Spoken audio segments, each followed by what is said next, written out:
se filtró un mapa militar ruso. Por primera vez vemos qué información tiene el Ministerio de Defensa del lado ruso sobre el frente. Es increíble lo equivocadas que están. Más sobre esto en el informe. 28 de mayo de 2026, estamos en el quinto año y en el día 95 desde el inicio de la invasión a gran escala. Bienvenidos, les doy la bienvenida al informe de situación. En el informe de hoy vamos a ver un mapa de situación muy interesante. Vamos a ver cómo van las cosas a lo largo de la carretera de la vida, o como yo la llamo ahora, la carretera de la muerte. Y lo que también vamos a ver, por supuesto, son algunas visiones del futuro, porque Zelensky ha anunciado algo muy interesante. La carretera de la vida aquí en el sur de Ucrania en realidad pasa entre el territorio continental ruso. Por Mariupol, Berdiansk y Melitopol, que están marcadas aquí en rojo, son rutas que están siendo fuertemente atacadas en este momento. En naranja están marcadas las rutas que están siendo atacadas de manera moderada. ¿Y qué está pasando aquí? Bueno, cada vez se está convirtiendo más en una trampa para los rusos porque aquí mismo se está desarrollando una pesadilla logística. No sería justo explicar todo en detalle a los nuevos espectadores, mientras que los espectadores habituales ya saben exactamente cómo está la situación en el lugar por los informes anteriores. Simplemente vea los últimos 4 o 5 informes de situación y así estará actualizado. Y sobre todo, no olvide suscribirse para que no se pierda ninguno de los informes diarios de situación. Pero, en resumen, Rusia depende de una carretera de suministro terrestre en el sur de Ucrania, que los ucranianos están dominando actualmente con drones. Además, anunciaron que romperían la columna vertebral logística de los rusos. Vimos esta noticia ayer. Aquí vemos los comienzos de eso. En los últimos días solo hemos podido ver vehículos incendiados al borde de la carretera, y hoy, por supuesto, continúa de la misma manera. Aquí la carretera fue bloqueada por un incendio y ahora incluso el tráfico está parcialmente detenido. Esto les viene muy bien a los ucranianos a esta distancia, ya que primero, la logística también se detiene y segundo, los vehículos se convierten en objetivos aún más fáciles, ya que aquí, debido al peligro de los drones, quedan muy expuestos.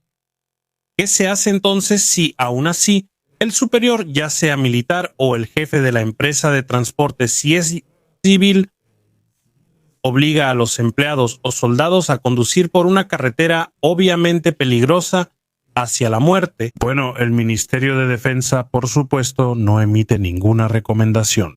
De lo contrario, estarían admitiendo públicamente, primero, que no logran proteger adecuadamente la carretera que está a más de 100 kilómetros del frente. Y lo que también admitirían es que los ucranianos aquí se están convirtiendo en una amenaza seria para los vehículos rusos. Así que podemos ahorrarnos la respuesta del Ministerio de Defensa porque no la habrá. Pero hay una solución que viene de parte de los influencers. En realidad, este ya es un momento bastante notable. Ahora, los blogueros militares rusos publican seriamente instrucciones sobre cómo sobrevivir al trayecto de Mariupol hacia Crimea. De repente, ahí dice algo como conducir de día, evitar conducir de noche, no poner música fuerte en el auto para poder escuchar el zumbido de los drones, aunque normalmente uno escucha el zumbido demasiado tarde, justo antes del impacto. Si un dron te persigue, simplemente debes acelerar. Si eso no es suficiente, salir del vehículo y huir hacia las zanjas. Si hay varias personas en el vehículo, deben dispersarse para que el dron solo pueda alcanzar a una, y sobre todo, correr en zigzag. El viejo y confiable correr en zigzag. La gente tiene suerte de que ellos no sean el objetivo principal, sino los vehículos, con los que llevan municiones y suministros al frente. Así que todo esto ya no suena a un proceso de seguridad, más bien ya no suena a retaguardia, como se suponía en un principio. Eso suena más bien a una zona de peligro activa, y eso es exactamente lo que es. Y precisamente ahí radica el desarrollo de las últimas semanas. Ucrania no corta completamente la conexión terrestre con Crimea aquí, pero definitivamente la interrumpe de manera significativa. Así que hace que el uso de las rutas sea cada vez más peligroso, costoso y psicológicamente muy estresante. Sobre todo, el ánimo parece estar cambiando mucho aquí poco a poco.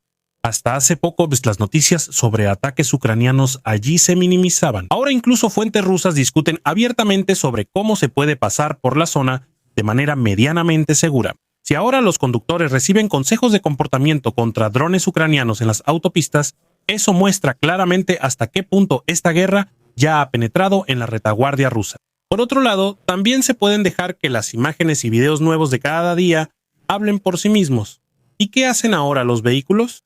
Bueno, al parecer ahora intentan cada vez más evitar los drones ucranianos tomando desvíos y caminos secundarios. Pero todo esto no parece ser realmente seguro, porque justamente ahí surge un problema para los rusos en el sur de Ucrania, porque Ucrania ya no persigue solo columnas individuales en carreteras principales, sino que también ataca todo el espacio de desplazamiento. En cuanto los vehículos abandonan las rutas de suministro conocidas, a menudo terminan en caminos en peor estado, pierden tiempo o de todos modos vuelven a quedar bajo la vigilancia de drones. Lo especialmente interesante aquí es el componente psicológico. Las unidades ucranianas ahora escriben abiertamente a los conductores rusos que la operación a gran escala para destruir vehículos en territorio ucraniano ocupado sigue en marcha, incluyendo la advertencia de que muchos rusos simplemente están leyendo este mensaje. Eso parece casi una mezcla de guerra con drones y guerra psicológica. El mensaje es bastante claro. No importa qué ruta se elija, ya nadie se siente seguro ahí. Así que la carretera sigue cada vez más desprotegida, mientras Moscú se sigue fortificando cada vez más. Como no han logrado evitar, a pesar de todo el despliegue de defensa antiaérea, que los drones ucranianos causen grandes daños en la capital, en las últimas semanas se están ampliando las medidas y se están colocando nuevos sistemas antiaéreos Pantsir 1 en los techos de la ciudad. Eso es tan increíblemente tonto que he pensado en hacer un video propio sobre este problema, porque ya todos sabemos que se vuelve extremadamente peligroso para los civiles cuando los rusos vuelven a matar moscas a cañonazos sobre los techos de su propia ciudad.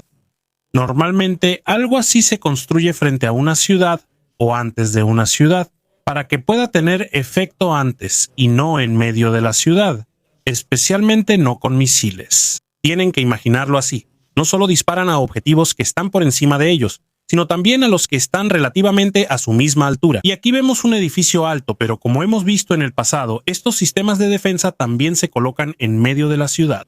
Eso significa que el misil pasa a pocos metros por encima de una casa, a veces incluso entra en la casa, eso también lo hemos visto muchas veces. Y si llega a impactar el dron, de todas formas explota sobre los civiles que están debajo.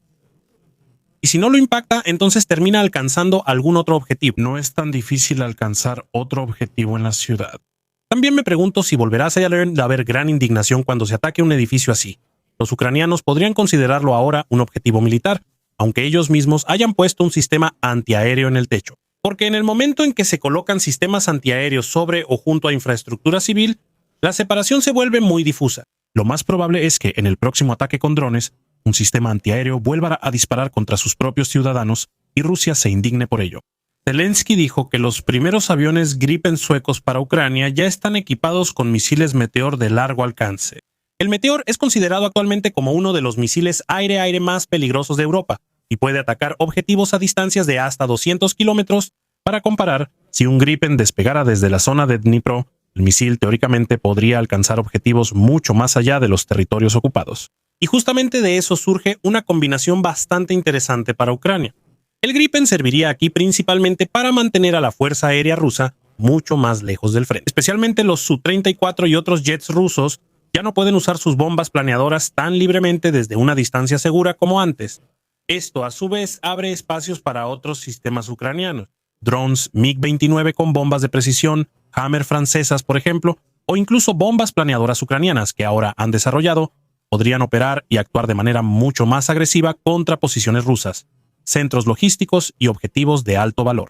La verdadera fortaleza probablemente no radica tanto en un solo sistema de armas, sino más bien en cómo estas capacidades pueden complementarse entre sí. Porque hasta ahora, el problema era que la Fuerza Aérea Ucraniana solo podía operar de manera ofensiva en un grado muy limitado.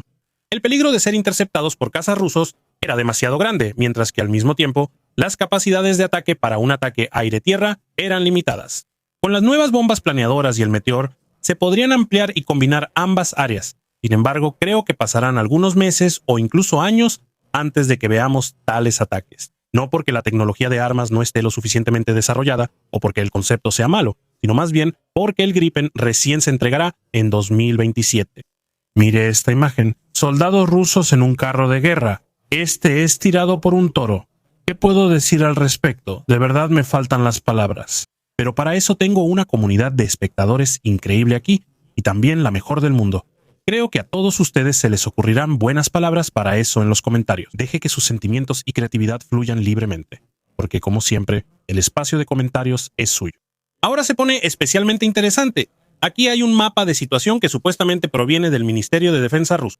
Toda la información y demás datos provienen, como siempre, de las fuentes indicadas que muestro aquí. El mapa muestra la situación al 9 de abril de 2026. Dos cosas son especialmente interesantes. Por un lado, muestra todas las fortificaciones de campo relevantes y más grandes de los rusos en el territorio ocupado, pero también nos muestra dónde se encuentra aproximadamente la línea ucraniana. ¿Eso es una suposición rusa o se basa en el reconocimiento ruso? Lo segundo interesante es definitivamente el frente, porque este se encuentra mucho más al norte que en la realidad. Veamos eso en mi mapa. Un poco más al norte se encuentra exactamente este tramo que vimos aquí en el mapa. Aquí vemos la división del frente. Aquí abajo hay muchísimas instalaciones defensivas rusas que construyeron durante o antes de la ofensiva de verano ucraniana de 2023. Aquí vemos algunas fortificaciones, trincheras, barreras defensivas y muchas otras más. Así como también, simplemente áreas importantes que se han desarrollado aquí para proteger toda esta zona. Aquí arriba, ahí se encuentra de manera estilizada. Entonces, si aquí algo está punteado, significa que se sospecha que hay algo o que todavía está en construcción. Esto de aquí es lo que los ucranianos han construido y es la defensa en la zona alrededor de Zaporizhia. Y para que los rusos no avancen más hacia el norte, se ha estado construyendo aquí desde hace aproximadamente 1 año y medio a 2 años.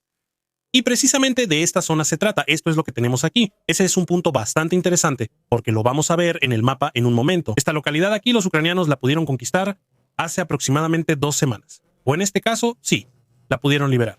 Y aquí están poniendo a los rusos bajo muchísima presión. Recuerde esto para más adelante. Muchos soldados rusos se han quejado últimamente muy seguido de que una unidad da información falsa, y específicamente sobre avances territoriales, y entonces piensan que algún lugar fue conquistado por sus propias fuerzas, y luego pasan por ahí sin cobertura, y de repente los ucranianos les disparan. Porque otra vez alguien reportó cambios territoriales que no existen. Mapas como este van a existir para todo el frente. Piense cómo surge esa discrepancia. Así como en aquel entonces en Kupiansk, los rusos creían que habían conquistado todo el lugar por completo, e incluso el área más allá. En realidad, apenas estaban en las afueras de la ciudad y, en algunos casos, en el centro, antes de que los ucranianos pudieran expulsarlos. Aquí pasa lo mismo. Vemos aquí a Malatochmashka, aquí abajo. Esto es aquí en el marcador azul. Y este lugar los rusos lo han conquistado desde hace meses, o no lo han conquistado, o está siendo disputado. Hubo un video muy interesante que mostré una vez en el campamento de un programa en Borussia 1. Ahí enumeraron cuántas veces los rusos ya han afirmado que han logrado grandes avances en este lugar y que lo han conquistado varias veces. Y poco después dijeron que todavía están luchando ahí. Creo que fueron entre 20 y 40 veces, ya no lo recuerdo exactamente. Pero al final otra vez no se ve ninguna ganancia de territorio. Y entonces hay que ser creativo de nuevo, porque si no hay avance territorial, pero recibes presión desde arriba, tienes que reportar algo. Entonces haces algo creativo y simplemente inventas alguna ganancia de territorio. Lo mismo vimos en ese entonces en el Frente Oriental, donde los rusos se tomaron fotos con su bandera en un pueblo completamente diferente. Y luego simplemente afirmaron estar 30 kilómetros más al oeste. Aquí otra vez la diferencia entre el mapa y el frente aproximado. Así que pueden ver, esta es una discrepancia increíble que se puede ver aquí y que les presentan. Y con eso agradezco a todos los suscriptores, miembros del canal y al equipo de All-Hell. Un agradecimiento especial para el teniente coronel Reneke, Sila, Dietrich, Freddy y May Rufer. No olviden suscribirse, dar like y comentar. Y hasta el próximo informe de situación.